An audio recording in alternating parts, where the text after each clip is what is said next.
ಆತ್ಮೀಯ ವಿದ್ಯಾರ್ಥಿಗಳೇ, ಈಗಾಗಲೇ ವೆಕ್ಟರ್ ಆಲ್ಜಿಬ್ರಾ 5 ವಿಡಿಯೋಗಳನ್ನು ಕಲಿಸಿದ್ವಿ. ಬಹುಶಃ ನೀವೆಲ್ಲರೂ ನೋಡಿರಬೇಕು ಅಂತ ಅಂದ್ಕೊಂಡಿದ್ದೀನಿ. ಮೊದಲನೇ ವಿಡಿಯೋದಲ್ಲೇ ವೆಕ್ಟರ್ಸ್ ಥಿಯರಿ ಪಾರ್ಟ್ ಇದೆ. ವಿಡಿಯೋ 2, ವಿಡಿಯೋ 3, ವಿಡಿಯೋ 4, ವಿಡಿಯೋ 5 ನಾಲ್ಕರಲ್ಲಿ ಕೂಡ ಅದಕ್ಕೆ ಸಂಬಂಧಪಟ್ಟಂಥ ಪ್ರಾಬ್ಲಮ್ಸ್ಗಳನ್ನು ಮಾಡಲಾಗಿದೆ. ಎಲ್ಲ ಪ್ರಾಬ್ಲಮ್ಸ್ಗಳನ್ನು ನೀವು ನೋಟ್ಸಲ್ಲೇ ಎಲ್ಲವನ್ನು ನೀಟಾಗಿ ಬರ್ಕೊಂಡು ಇಟ್ಕೊಳ್ಳಿ. ನಂತರ ಕಾಲೇಜ್ ಪ್ರಾರಂಭ ಆದ ನಂತರ ಅದನ್ನೆಲ್ಲ ನಾನು ಮತ್ತೊಮ್ಮೆ ಚೆಕ್ ಮಾಡ್ತೀನಿ. ಸೊ ಅದರಲ್ಲಿ ಇರ್ತಕ್ಕಂಥ ಎಲ್ಲ ಫಾರ್ಮುಲಾಗಳನ್ನು ಪರ್ಫೆಕ್ಟ್ ಮಾಡ್ಕೊಳ್ಳಿ. ತುಂಬ ಈಸಿಯಾಗಿರ್ತಕ್ಕಂಥ ಸಬ್ಜೆಕ್ಟು ಯಾವುದು ಟಾಪಿಕ್ಕು ವೆಕ್ಟರ್ಸು. ಆ ವೆಕ್ಟರ್ಸ್ ಈಗಾಗಲೇ ಮುಗಿದಿದೆ. ನಂತರ ಈ ಮುಂದಿನ ಟಾಪಿಕ್ಕು 3 ಡೈಮೆನ್ಷನ್ ಜಾಮೆಟ್ರಿ. ಇದನ್ನು ಇವತ್ತು ಡಿಸ್ಕಸ್ ಮಾಡೋಣ. 3 ಡೈಮೆನ್ಷನಲ್ ಜಾಮೆಟ್ರಿ. 3 ಡೈಮೆನ್ಷನಲ್ ಜಾಮೆಟ್ರಿ ಈಗಾಗಲೇ ನಾವು ಪ್ರಥಮ PUCಯಲ್ಲಿ 3 ಡೈಮೆನ್ಷನಲ್ ಜಾಮೆಟ್ರಿ ಬಗ್ಗೆ ಸ್ವಲ್ಪ ತಿಳ್ಕೊಂಡಿದ್ದೀವಿ. ಪ್ರಥಮ PUCಯಲ್ಲಿ ನಾವು ಇದರಲ್ಲೇ ಡಿಸ್ಟನ್ಸ್ ಫಾರ್ಮುಲಾ ಇನ್ 3D, section formula, mid point formula ಇವನ್ನ ಪ್ರಥಮ PUCಯಲ್ಲಿ ತಿಳ್ಕೊಂಡಿದ್ದೀವಿ. ಈಗ ದ್ವಿತೀಯ PUCಯಲ್ಲಿ ಬರ್ತಕ್ಕಂಥ ಈ 3D ಜಾಮೆಟ್ರಿಯಲ್ಲಿ ಈ ಒಂದು ಟಾಪಿಕಲ್ಲೇ ಒಟ್ಟು ಅಂಕಗಳು 1 ಮಾರ್ಕ್ 1 ಕ್ವಶನ್ ಬರುತ್ತೆ, 2 ಮಾರ್ಕ್ 1 ಕ್ವಶನ್ ಬರುತ್ತೆ, 3 ಮಾರ್ಕ್ 1 ಕ್ವಶನ್ ಬರುತ್ತೆ ಮತ್ತು 5 ಮಾರ್ಕ್ 1 ಕ್ವಶನ್ ಬರುತ್ತೆ. ಒಟ್ಟಿಗೆ 11 ಮಾರ್ಕ್ಸು ಈ ಟಾಪಿಕಲ್ಲಿದೆ. ಈ 5 ಮಾರ್ಕ್ ಏನಿದೆಯಲ್ಲ ಇದು ಥಿಯರಿ ಪಾರ್ಟ್, ಥಿಯರಮ್, ಅದು ಫಿಕ್ಸ್ ಕ್ವಶನ್ ಆಗಿದ್ದರಿಂದ ನೀವು ಮಾಡಲಿಕ್ಕೆ ಸುಲಭ ಆಗುತ್ತೆ. ಸೊ ಈಗ 3D ಬಗ್ಗೆ ಡಿಸ್ಕಸ್ ಮಾಡೋಣ. ಸೊ ಮೊದಲನೇದಾಗಿ 3D means 3 dimensional geometry. Andre there are 3 axes: x axis, y axis, z axis. These 3 axes are mutually perpendicular to each other. ಈ ಮೂರು axes ಗಳು ಹೇಗಿರ್ತವೆ? ಒಂದಕ್ಕೊಂದು ಲಂಬವಾಗಿರ್ತವೆ. x axis is perpendicular to y axis, y axis is perpendicular to z axis, and z axis is perpendicular to x axis. So ಈ ಒಂದು ಮೂರು Axis ಅಲ್ಲಿ ನಾವು the x axis and y axis ಈ part ಅನ್ನು ಅಷ್ಟೇ ನಾವು consider ಮಾಡ್ಕೊಂಡ್ರೆ that part is known as ಇದಕ್ಕೆ ಏನಂತೀವಿ xy plane. ಅದೇ ರೀತಿ y axis and z axis determine this part, ಈ ಪಾರ್ಟ್ ಅನ್ನು ಕನ್ಸಿಡರ್ ಮಾಡ್ಕೊಂಡ್ರೆ ಇದಕ್ಕೆ yz plane. Similarly z axis and x axis ಈ ಪಾರ್ಟ್ ಅನ್ನು ಕನ್ಸಿಡರ್ ಮಾಡ್ಕೊಂಡ್ರೆ ಇದಕ್ಕೆ xz plane. xy plane, yz plane, xz plane. Suppose the point P lies on xy plane. P ಅಂತಕ್ಕಂಥ point xy plane ಒಳಗೆ ಇತ್ತಪ್ಪ ಅಂದ್ರೆ ಇದರ ಕೋಆರ್ಡಿನೇಟ್ ಏನಾಗುತ್ತೆ? x y 0. ಯಾಕೆ 0 ಬಂತು? P ಅಂತಕ್ಕಂಥ point xy plane ಒಳಗಿದೆ, z plane ಅಲ್ಲಿ ಇಲ್ಲ, z axis ಇಲ್ಲ, ಆದ್ದರಿಂದ ಕೋಆರ್ಡಿನೇಟ್ xy 0. ಒಂದು ವೇಳೆ P point lies on yz plane ಒಳಗೆ ಇತ್ತು ಅಂದ್ರೆ yz x ಇಲ್ಲ, so that coordinates of point P 0 y z. Suppose the point P lies on xz plane ಒಳಗೆ ಇತ್ತು ಅಂದ್ರೆ xz ಇಲ್ಲಿ ಯಾವುದಿಲ್ಲ, y axis ಇಲ್ಲ, so that coordinates of point P x 0 z. So there are 3 axes, x axis and y axis determine that plane, that is known as xy plane. Y axis and z axis determine this part, that is known as yz plane. Similarly, z axis and x axis determine that part, that is known as xz plane. Suppose the point P lies on xy plane, coordinates of point P xy 0. Suppose the point P lies on yz plane, coordinates of point P 0 yz. Suppose the point P lies on xz plane, coordinates of point P x 0 z. Okay. Now here these 3 axes divided into totally how many parts? Now first we will study ಮಾಡಿದ್ವಿ. ಏನಂತ?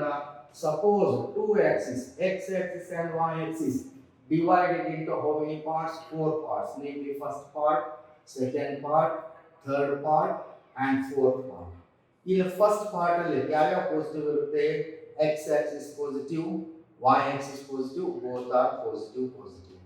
Y axis ತಗೊಂಡಾಗ second part ತಗೊಂಡಾಗ OX dash lies on negative direction ಆಗಿದ್ದರಿಂದ minus plus ಆಗುತ್ತೆ. Then third part consider ಮಾಡ್ಕೊಂಡಾಗ ಯಾವ್ದು ಬರುತ್ತೆ? OX dash and OY dash both are negative value, that is minus. Fourth part alle OX positive direction, OY dash negative direction, that is plus minus. So 2x is divided into 4 parts.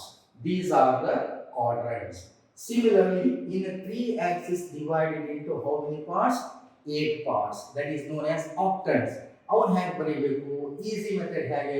ಈ 2x ಅಲ್ಲಿ 4 part ಅನ್ನು ಬರ್ಕೊಂಡಿದ್ದೀವಿ, ಅವನೇ copy ಮಾಡ್ಕೊಳ್ಳೋಣ. First part plus plus, second part minus plus, third part minus minus, fourth part plus minus. ಇನ್ನು 4 ಬೇಕಲ್ಲ, ಇವೇ 4 copy ಮಾಡ್ಕೊಳ್ಳೋಣ. Plus plus minus plus minus minus then plus minus.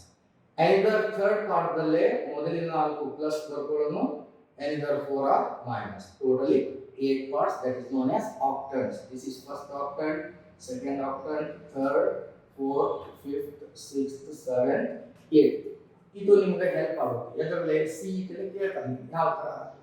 Suppose the point P is a point 1 minus 3 minus 5 lies in 4 options are given.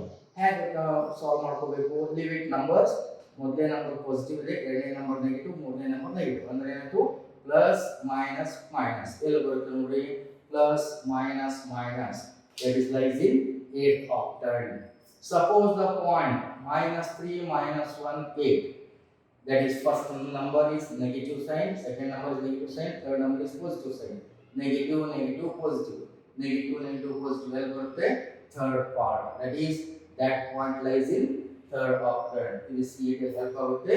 ಇದನ್ನ ಬರೆಯಕ್ಕೆ ನೋಡ್ಕೊಳ್ಳಿ. ಮೊದಲಿನ 4 ಅನ್ನು ಬರ್ಕೋಬೇಕು, ಅವೇ 4 ಅನ್ನು copy ಮಾಡ್ಕೊಳ್ಳಿ.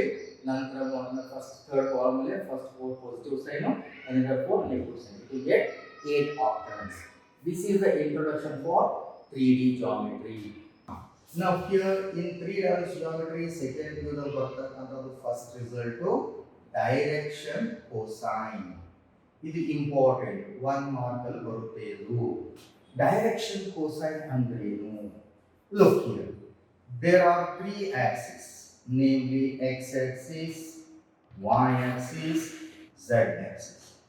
O is the horizon. If you take a point, let P be a point, say xyz in xyz plane. Join OP and it is produced. This is a line L, P be a point xyz. Now join OP. O is always horizon.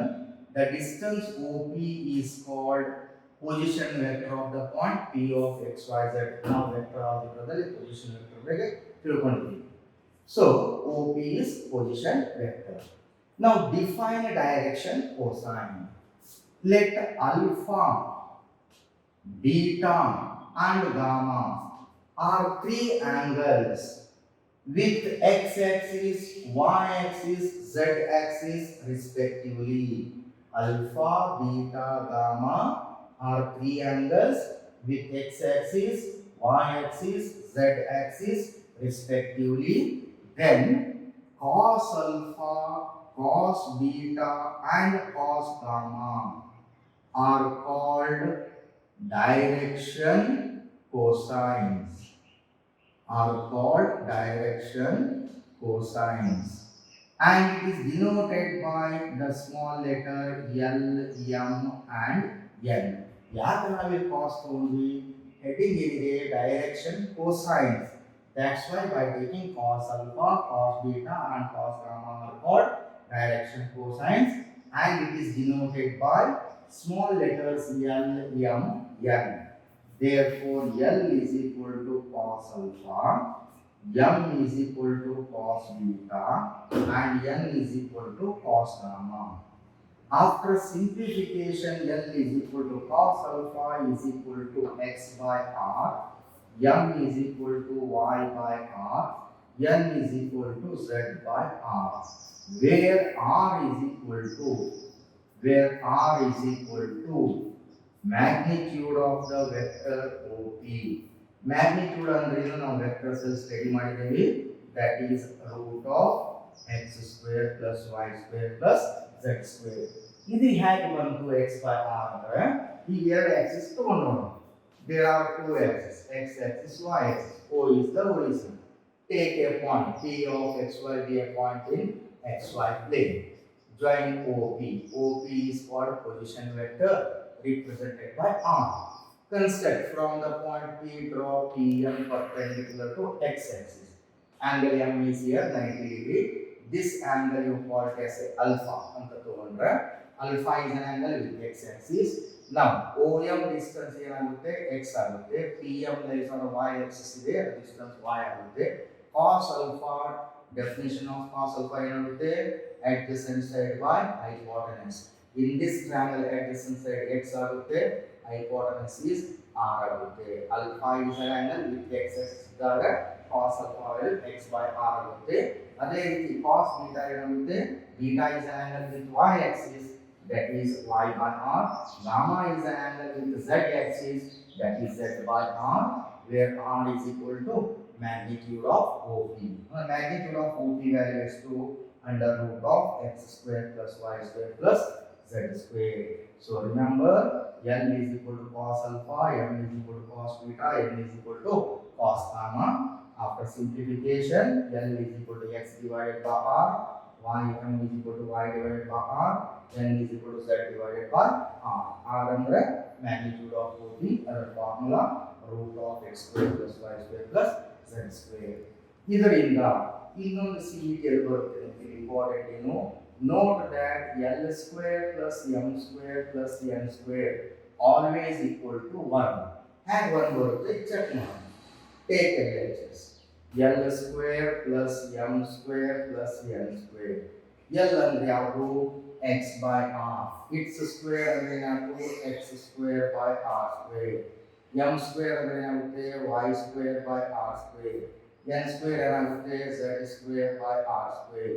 ಈ ಮೂರು term LCM ತಗೊಂಡಾಗ r square. Numerator ಏನಾಗುತ್ತೆ? x square plus y square plus z square. But x square plus y square plus z square ಇಲ್ಲಿ ನೋಡ್ರಿ root of x square plus y square plus z square r ಇದೆ. ಈ root eliminate ಮಾಡ್ಕೋಬೇಕಾದ್ರೆ ಏನು ಮಾಡಬೇಕು? Square ಮಾಡಬೇಕು. ಅಂದ್ರೆ square ಮಾಡ್ಕೊಂಡಾಗ ಏನಾಯ್ತು? r square is equal to x square plus y square plus z square. ಆಮೇಲೆ x square plus y square plus z square value r square divided by r square. Cancel. That is 1 is equal to RHS. ಇದನ್ನ ನೆನಪಿಟ್ಕೋಬೇಕು. CET help ಆಗುತ್ತೆ. L square plus M square plus N square always equal to 1. L ಅಂದ್ರೆ ಯಾವುದು? cos alpha. M ಅಂದ್ರೆ cos beta. N ಅಂದ್ರೆ cos gamma. ಅಂದ್ರೆ ಏನಾಯ್ತು? cos square alpha plus cos square beta plus cos square gamma is equal to 1. CET ಬಹಳ help ಆಗುತ್ತೆ. CET ಕೇಳ್ತಾರೆ. If L, M, N are direction cosines, then the value of sin square alpha plus sin square beta plus sin square gamma is equal to ಅಂತ ಕೊಡ್ತಾರೆ CET. So ಅವಾಗ ಏನು ಮಾಡಬೇಕು? sin square alpha using trigonometric identity ಪ್ರಕಾರ ಏನಾಗುತ್ತೆ? 1 minus cos square alpha. sin square beta trigonometric identity 1 minus cos square beta. sin square gamma trigonometric identity 1 minus cos square gamma. ಎಷ್ಟಾಯ್ತು ನೋಡ್ರಿ? 1 plus 1 plus 1 3 ಆಯ್ತಾ? minus cos square alpha minus cos square beta minus cos square gamma minus common ತೆಗೆದ್ರೆ cos square alpha plus cos square beta plus cos square gamma, that is 3 is 3 minus cos square alpha plus cos square beta plus cos square gamma value ಎಷ್ಟಿದೆ? 1. 3 minus 1 2. ಹಾಗಾದ್ರೆ sin square alpha plus sin square beta plus sin square gamma value 2 ಆಗುತ್ತೆ. ಇದನ್ನ ನೆನಪಿಟ್ಕೊಳ್ಳಿ. L square plus M square plus N square always equal to 1. So ಹಾಗಾದ್ರೆ direction cosine formula ಏನಾಗುತ್ತೆ? L is equal to x by r, M is equal to y by r, N is equal to z by r, where r is equal to magnitude of OP. ಹಾಗಾದ್ರೆ direction cosine ಏನು ಬಂತು formula ನಮಗೆ? x by r, y by r, z by r. r value is to magnitude of OP. The formula ಏನು? under root of x square plus y square plus z square. ಈಗ ಇದರ ಮೇಲೆ ಒಂದು problem ನೋಡೋಣ. 1 mark question. annual exam ಅಲ್ಲಿ ಕೇಳ್ತಕ್ಕಂಥ problem. Question: find the direction cosines, short form DC means direction cosines of the vector A is equal to I plus 2j plus 3k. It is in the form xi plus yz plus zk. x value ಎಷ್ಟಾಗುತ್ತೆ 1, y value 2, z value 3. ಮೊದಲ ಇದರ magnitude ತಕೊಳ್ಳೋಣ. Magnitude of a ಏನಾಗುತ್ತೆ? You know the formula under root of x square plus y square plus z square. x ಅಂದ್ರೆ ಎಷ್ಟಿದೆ ಬೈಲೆ 1, 1 square 1, y value ಎಷ್ಟಿದೆ 2 square 4. a vector I plus 2z plus 3k ಇದೆನಾ? It is in the form xi plus yz plus zk. x value 1, y value 2, z value 3. ಇದರ magnitude ತಕೊಳ್ಳೋಣ. Magnitude of a ಏನಿದೆ formula root of x square plus y square plus z square. x ಅಂದ್ರೆ ಎಷ್ಟಿದೆ 1, 1 square 1, y value 2, 2 square 4, z value 3, 3 square 9.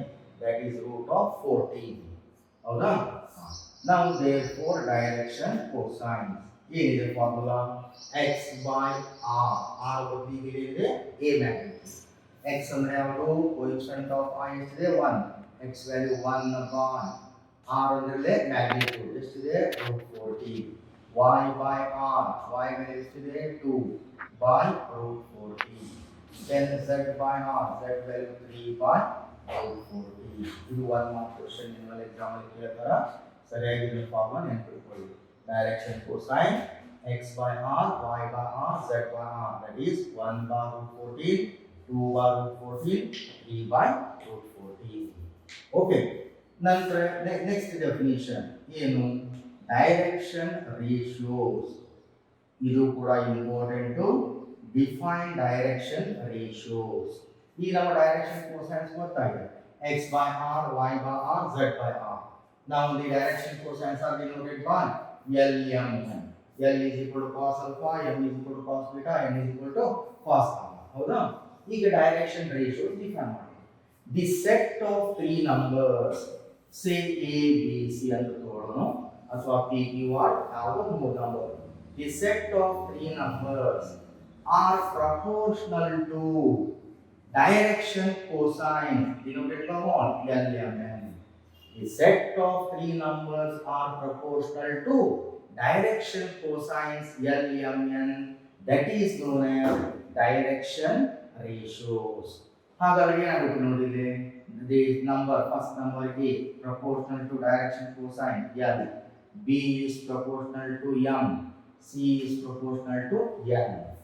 ಈ proportionality sign remove ಮಾಡಿದ್ರೆ ಏನಾಗುತ್ತೆ k into L, where k is proportionality constant. B is equal to k into M, C is equal to k into N, where k is proportionality constant. Therefore L is equal to ಏನಾಗುತ್ತೆ a divided by k, M is equal to b divided by k, N is equal to c divided by k. L, M, N ಏನವು direction cosines. ನಮಗೆ ಒಂದು result ನಾವು prove ಮಾಡಿದ್ವಿ ಏನಂತ L square plus M square plus N square always equal to 1 ಅಂತ prove ಮಾಡಿದ್ವಿ. ಇದನ್ನು use ಮಾಡಿಕೊಂಡು L ಅಂದ್ರೆ ಯಾವುದು ಇಲ್ಲಿ a by k, L square ಏನಾಗುತ್ತೆ a square by k square, M square M value b by k, M square b square by k square, N value c by k, N square c square by k square is equal to 1. LCM ತಗೊಂಡ್ರೆ ಏನಾಯ್ತು k square. ಇಲ್ಲಿ ಎಷ್ಟು ಬರುತ್ತೆ a square plus b square plus c square is equal to 1. Cross multiply ಮಾಡ್ಕೊಂಡಾಗ ಏನಾಗುತ್ತೆ a square is equal to a square plus b square plus c square. ಆವಾಗ k is equal to plus or minus under root of a square plus b square plus c square. Proportionality constant k value ನಮಗೆ ಸಿಕ್ತು. Therefore L is equal to a by k, a by k value ಏನು plus or minus root of a square plus b square plus c square. M is equal to b by k plus or minus k value plus or minus under root of a square plus b square plus c square. N is equal to c by k, k value plus or minus under root of a square plus b square plus c square. L, M, N ಏನಿವು direction cosines. ಹಾಗಾದ್ರೆ direction cosines ಏನು ಬಂತಿದೆ ಇಲ್ಲಿ direction cosines are a by plus or minus under root of a square plus b square plus c square, b by plus or minus under root of a square plus b square plus c square and cy plus or minus under root of a square plus b square plus c square. This is direction cosine. ಇದರ direction ratio ಹೆಂಗೆ ತಗೋಬೇಕು?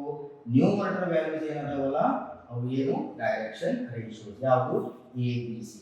Numerator part ಅಷ್ಟ ತಗೊಂಡ್ರೆ direction ratio ಆಗುತ್ತೆ, complete term ತಗೊಂಡ್ರೆ direction cosines ಆಗುತ್ತೆ.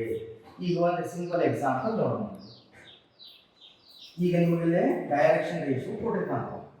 If the direction ratios are 2 1 minus 3, if the direction ratios are 2 1 minus 3, ಮೂರು number ಅದಾವೆ. ಇದು ಎ ವ್ಯಾಲ್ಯೂ, ಇದು B value, C value. A value ಎಷ್ಟಿದೆಪ್ಪ ಇಲ್ಲಿ 2, B value 1, C value -3.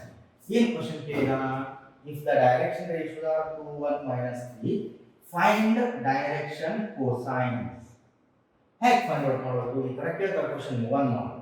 A B C direction cosine formula ಏನಿದೆ? a by under root of a value ಎಷ್ಟಿದೆ? 2 1 plus or minus under root of a square plus b square plus c square, a square plus b square plus c square, a square ಎಷ್ಟಾಯ್ತು 4 plus b square 1 square is 1 plus c square minus 3 square 9. Next b by b value 1 by plus or minus under root of a square plus b square plus c square, same value 4 plus 1 plus 9. c minus 3 by plus or minus under root of 4 plus 1 plus 9. Simplify ಮಾಡಿದ್ರೆ ಎಷ್ಟಾಗುತ್ತೆ ಇದು? That is 2 by plus or minus root 9 plus 1 10 plus 4 14 minus 1 by plus or minus root 14 minus 3 by plus or minus root 14. This is direction ratios. Numerator values direction ratio ಆಗುತ್ತೆ. Complete both numerator and denominator ತಗೊಂಡ್ರೆ direction cosines. Ratio ಕೊಟ್ಟು direction cosines ಬರೀಬಹುದು, ಅಥವಾ direction cosines ಕೊಟ್ಟು ಇದನ್ನು ಕೊಟ್ಟು find the direction ratios. Direction ratios ಏನಾಗುತ್ತೆ? 2 1 minus 3. Okay, ಈಗ ನಾವು ಒಂದು ವೆಕ್ಟರ್ ತಗೊಂಡು ಡಿಸ್ಕಸ್ ಮಾಡಿದ್ವಿ. ಈಗ ಅದೇ ಎರಡು ವೆಕ್ಟರ್ ಕೊಟ್ಟಾಗ how to find out the direction cosines. ಈಗ ನಾವು ಒಂದು ವೆಕ್ಟರ್ ತಗೊಂಡು ಡೈರೆಕ್ಷನ್ cosine ಫೈಂಡ್ ಔಟ್ ಮಾಡಿದ್ವಿ. ಈಗ ಎರಡು ವೆಕ್ಟರ್ ಕೊಟ್ಟಾಗ, ಎರಡು ಪೊಸಿಷನ್ ವೆಕ್ಟರ್ ಕೊಟ್ಟಾಗ how to find out the direction cosines ಅಂದ್ರೆ ಯಾವ ಟೈಪು?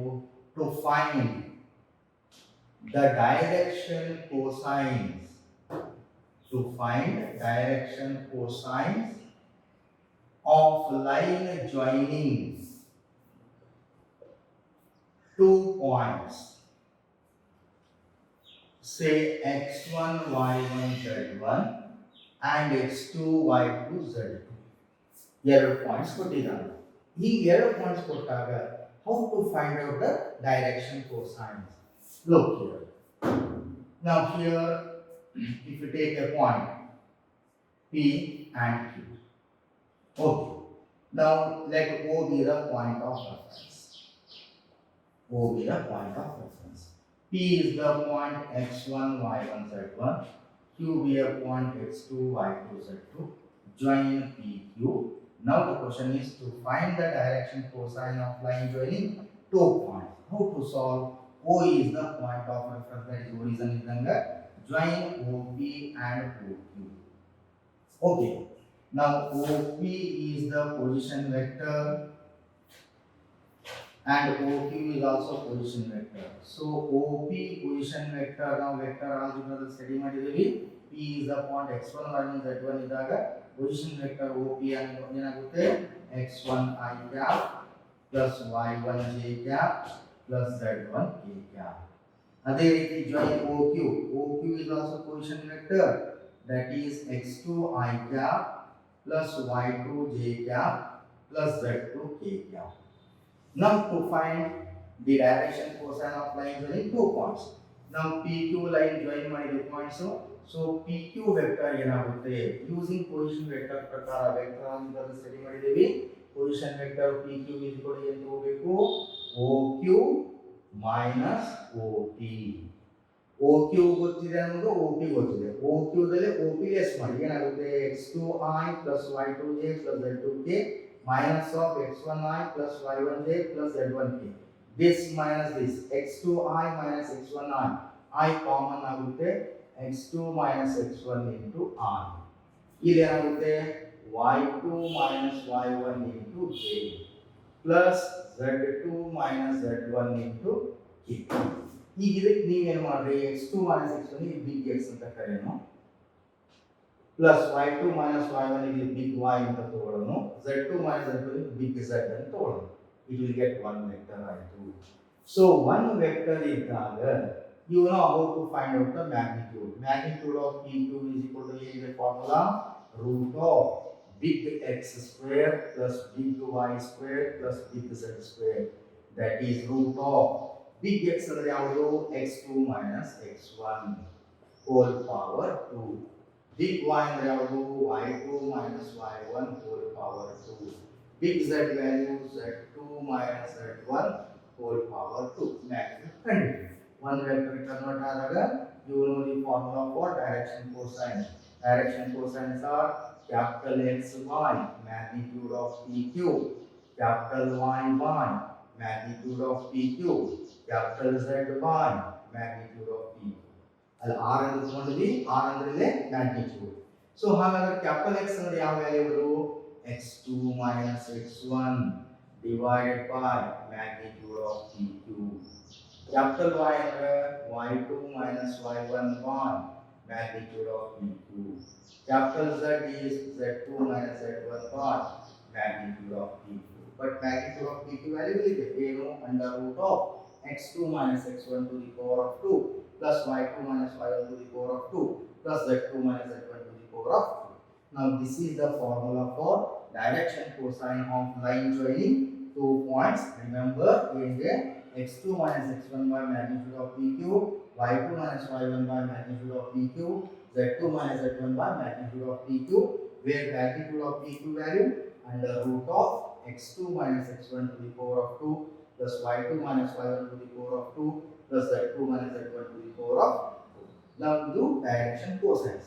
ಇದರಲ್ಲಿ ಡೈರೆಕ್ಷನ್ ರೇಷಿಯೋ ಯಾವುದು ನಾನು ನಿಮಗೆ ಹೇಳಿದೆ ಡೈರೆಕ್ಷನ್ ರೇಷಿಯೋ ನೋಡಬೇಕಾದ್ರೆ ಏನು ನೋಡಬೇಕು ನ್ಯೂಮರೇಟರ್ ವ್ಯಾಲ್ಯೂಸ್ ಏನಿದೆ numerator value x2 minus x1 y2 minus y1 z2 minus z1 are the direction ratios complete ಎರಡು ಟರ್ಮ್ ತಗೊಂಡ್ರೆ direction cosines this remember ಇದನ್ನ ನೆನಪಿಟ್ಕೋಬೇಕು direction cosine of line joining two points ಅಂದಾಗ ಈ formula ನೆನಪಿಟ್ಕೋಬೇಕು ಈಗ ಒಂದು example ನೋಡೋಣ ಎರಡು ಮಾಡ್ತೀವಿ find the direction cosine of line joining two points p is the point 135 q is the point 417 ಈ ತರ ಪಾಯಿಂಟ್ಸ್ ಕೊಟ್ಟಾಗ ಹೇಗೆ ಸಾಲ್ವ್ ಮಾಡಬೇಕು ಮೊದಲು OP ಪೊಸಿಷನ್ ವೆಕ್ಟರ್ ಬರ್ಕೊಳ್ಳೋದು ಪೊಸಿಷನ್ ವೆಕ್ಟರ್ ಏನಾಗುತ್ತೆ 1i plus 3j plus 5k ಅದೇ ರೀತಿ ಪೊಸಿಷನ್ ವೆಕ್ಟರ್ OQ ಏನಾಗುತ್ತೆ 4i plus 1j plus 7k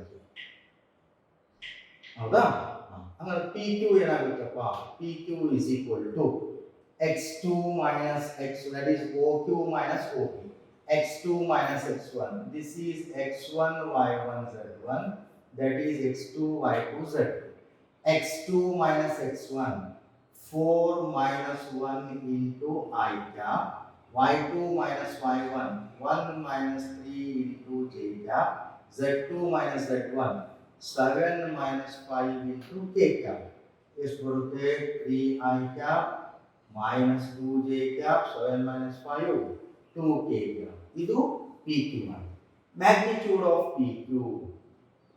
magnitude of PQ formula ಏನಿದೆ root of x2 minus x1 ಇದೆ ಎಷ್ಟಿದೆ 4 minus 1 ಎಷ್ಟಾಯಿತು 3 4 minus 1 to the power of 2 ಅಂದ್ರೆ ಎಷ್ಟಾಯಿತು 3 square 9 y2 minus y1 1 minus 3 minus 2 square is plus 4 z2 minus z1 z2 7 z1 is 5 7 minus 5 2 to the power of 2 4 total ಎಷ್ಟಾಯಿತು 9 plus 4 13 plus 4 17 magnitude of PQ ಸಿಕ್ತಾ therefore direction cosines of line joining two points PQR is the formula x2 minus x1 4 minus 1 divided by magnitude of PQ is root 17 y2 minus y1 1 minus 3 by root 17. Z2 minus Z1, 7 minus 5 1 root 17. That is 3 by root 17. 1 minus 3 minus 2 by root 17. 2 by root 17. This is direction cosine of line joining 2 points. ಅರ್ಥ ಆಗಿರ್ಬೇಕಲ್ಲ ಇದು ನಿಮಗೆ ಇದನ್ನ ಆಗಲೇ note ಮಾಡ್ಕೊಂಡ್ಬಿಡ್ಬೇಕು ನೀವು. ಈಗ direction cosine formula ಗೊತ್ತಾಯಿತು, direction cosine of line joining 2 points formula ಗೊತ್ತಾಯಿತು, direction ratios ಅಂದ್ರೆ ಏನು ಗೊತ್ತಾಗಿದೆ. ಈಗ ಆ ಬೇಸ್ ಮೇಲೆ ಪ್ರಾಬ್ಲಮ್ ಸಾಲ್ವ್ ಮಾಡೋಣ. ಈಗ ಇಲ್ಲೇ ಏನು ನೋಡ್ರಿ, if a line makes an angle, first problem ಏನಿದೆ 90 degree 60 degree and 30 degree with XYZ axis, find its direction cosines. ಮೂರು ಆಂಗಲ್ಸ್ ಕೊಟ್ಟಿದ್ದಾರೆ. So you know that direction cosines are denoted by L, M, N. L value ಏನು cos alpha, M is equal to cos beta, N is equal to cos gamma. Alpha, beta, gamma ಅನ್ನೋದು angles. So alpha value ಮೊದಲನೇ problem ಪ್ರಕಾರ alpha value 90 degree ಇದೆ, beta 60 degree, gamma 30 degree. ಹೌದಾ? Now to find direction cosine. Direction cosine formula ಇದೆ L is equal to cos alpha. ಮೊದಲು cos alpha solve ಮಾಡೋಣ. Cos alpha, alpha value ಎಷ್ಟಿದೆಪ್ಪ 90 degree. Cos 90 degree value ಎಷ್ಟು 0. Cos beta angle, beta value ಎಷ್ಟಿದೆ 60 degree. Cos 60 degree value 1/2. Cos gamma, cos gamma value 30 degree. Cos 30 degree value √3/2. Therefore, direction cosines are ಏನಿದೆ cos alpha, cos beta, cos gamma. Value ಏನಿದೆ 0, 1/2, √3/2. 1 mark question. ಅದೇ ರೀತಿ ಇನ್ನೊಂದು problem ಇದೆ same type. ಈಗ ನೀವೇ ಅದನ್ನು ಸಾಲ್ವ್ ಮಾಡಬಹುದು. ನೋಡಿ ಯಾವ ತರ ಇದೆ. ಅಗೇನ್ ಆಲ್ಫಾ ವ್ಯಾಲ್ಯೂ 90 ಡಿಗ್ರಿ ಕೊಟ್ಟಿದ್ದಾನ, ಬೀಟಾ ವ್ಯಾಲ್ಯೂ 135 ಡಿಗ್ರಿ ಕೊಟ್ಟಿದ್ದಾನ, ಗಾಮಾ ವ್ಯಾಲ್ಯೂ 45 ಡಿಗ್ರಿ ಕೊಟ್ಟಿದ್ದಾನ. Find direction cosine. ನೆಕ್ಸ್ಟ್ ಏನು ಮಾಡಬೇಕು, cos alpha ಕಂಡುಹಿಡಿಯಿರಿ. cos alpha value 90 degree, cos 90 degree value 0.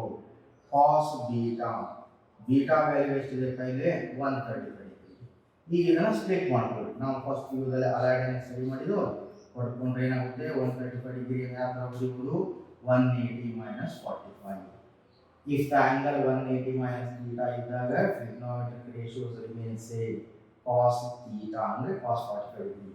180 minus 45 degree lies ಇನ್ ಯಾವ ಕ್ವಾಡ್ರೆಂಟ್ ಬರುತ್ತೆ, ಸೆಕೆಂಡ್ ಕ್ವಾಡ್ರೆಂಟ್. ಸೆಕೆಂಡ್ ಕ್ವಾಡ್ರೆಂಟ್ ಯಾವ ವಸ್ತು ಇರ್ತವು, ಸೈನ್ ಮತ್ತು ಕೋಸೆಕ್. cos ಏನಿರುತ್ತೆ negative, minus cos 45 degree value ಎಷ್ಟು 1/2. ಅದೇ ರೀತಿ cos gamma, cos gamma value ಎಷ್ಟಿದೆಪ್ಪ 45 ಡಿಗ್ರಿ. cos 45 degree value 1/2. ಮೂರು angles equal.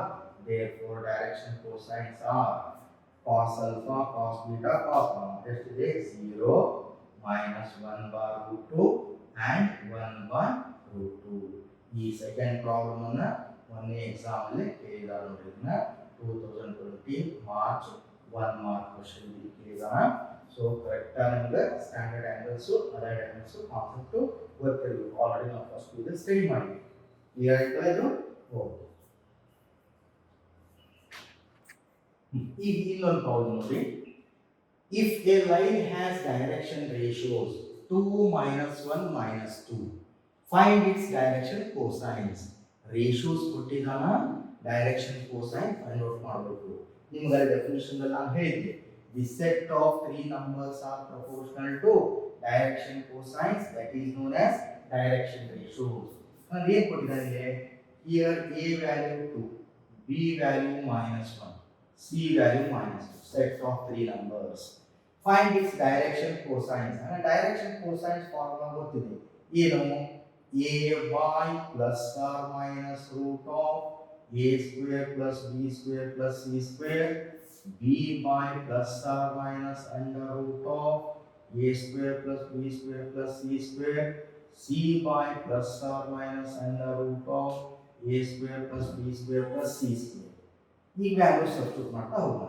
a value 2 plus or minus under root of a square plus b square plus c square, 4 plus minus 1 square 1 plus c square minus 2 square 4. b value -1 by plus or minus root of a square 2 square 4, b square minus 1 square 1, c square minus 2 square 4, c minus 2y plus or minus root of a square 2 square 4, b square minus 1 square 1, c square minus 2 square 4. That is 2y plus or minus 4 plus 4 8 plus 1 9 square root of 9 3 minus 1y plus or minus 3. Then minus 2y plus or minus. This is direction cosines. Or you can write 2 by 3 minus 1 by 3 minus 2 by 3 ಬರೋದು ನಡೆಯುತ್ತೆ. Okay, ಇದು direction ratios ಕೊಟ್ಟು direction cosines ಈ ತರ solve ಮಾಡಬೇಕು. ನಾನು ಹೇಳ್ತಾ ಹೋದ್ರೆ ನೀವು ಸೈಮಲ್ಟೇನಿಯಸ್ಲಿ ನಿಮ್ಮ ನೋಟ್ಸ್ ಕಾಪಿ ಮಾಡ್ಕೊಂಡ್ಬಿಡಬೇಕು, ನಿಮ್ಗೆ ಈಸಿ ಆಗಿಬಿಡುತ್ತೆ ಅಲ್ಲೋ. ಓಕೆ, ಅದೇ ರೀತಿ ಸೆಕೆಂಡ್ ಪ್ರಾಬ್ಲಮ್ ನೋಡಿ ಏನಿದೆ, find the direction cosine of line joining the two points. ಎರಡು ಪಾಯಿಂಟ್ಸ್ ಕೊಟ್ಟಾಗ ನಾವು ಆಲ್ರೆಡಿ ಡಿಸ್ಕಸ್ ಮಾಡಿದ್ದೀವಿ. ಯಾವ ತರ ಬಿಡಿಸಬೇಕು? Take first point P is the point minus 2 4 5, Q be a point 1 2 3. ಇದಕ್ಕೆ x1 y1 z1 ಅಂತ ತಗೊಳ್ಳೋಣ, ಇದಕ್ಕೆ x2 y2 z2 ಅಂತ ತಗೊಳ್ಳೋಣ. ನಮ್ಮ ಫಾರ್ಮುಲಾ ಏನಿದೆಪ್ಪ? Direction cosines of line joining two points.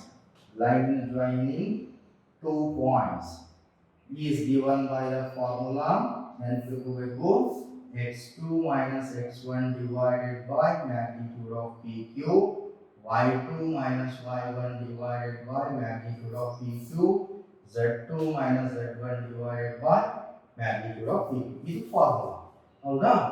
ಈಗ P ಕೊಟ್ಟಿದ್ದಾರೆ, Q ಕೊಟ್ಟಿದ್ದಾರೆ. ಇದನ್ನು ಪೊಸಿಷನ್ ವೆಕ್ಟರ್ ಕನ್ವರ್ಟ್ ಮಾಡ್ಕೊಂಡ್ರೆ ಏನಾಗುತ್ತೆ? OP is equal to minus 2i plus 4j plus 5k.